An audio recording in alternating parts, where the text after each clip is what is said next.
Happy Friday the 13th. I hope you've got some spooky things planned. I sure do, and it's here for you. An FBI agent takes on a plane full of deadly venomous snakes deliberately released to kill a witness being flown from Honolulu to Los Angeles to testify against a mob boss. That is the first time I've ever heard what this movie was about, and I could not have been more pleased. I don't know what I expected to get all of these snakes upon a commercial aircraft, but this was better than what I could have possibly imagined.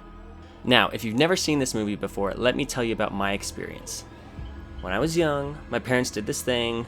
Whenever we were all watching TV and a trailer for a scary movie came on the screen, they would either scramble to find the remote or tell us to change the channel. And we did, so we're good little kitties. That may sound like they were trying to protect their children, but all I can see that it did for me was train me to run away from my fears or potential fears the very moment they presented themselves.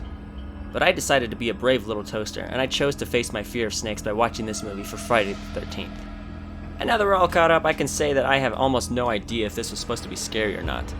It seems like they tried. It isn't labeled as a comedy.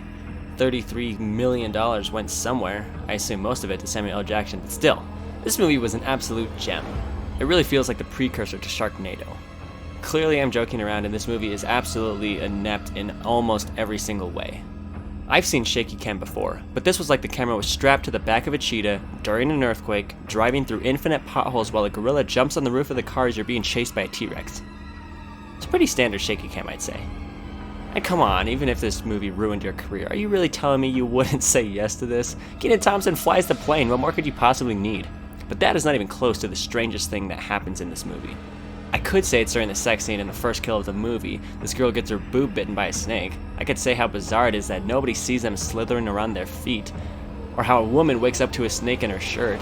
I could say how a dog is one of the main characters that gets thrown by an evil British businessman to an anaconda to slow it down, but I won't. The weirdest thing by far is the end of the movie has a music video about a band bringing snakes in their suitcases onto a plane for no reason. That would be weird enough after the end credits sound suspenseful for about 5 seconds, but halfway through the music video, Pete Wentz from Fall Out Boy is in the airport talking on a payphone. What universe am I living in? Was 2006 really this strange, or am I having some fever dream and imagined all of this as one bonkers setting of a nightmare? I would love for you to tell me. This, hands down, is the best and worst movie by far I've ever seen about snakes, and if you've ever seen this movie, please tell me all about it because I'm dying to talk about this 13-year-old movie. And if you haven't seen it yet, be like me and face your fears because this changed my life. Stay spooky.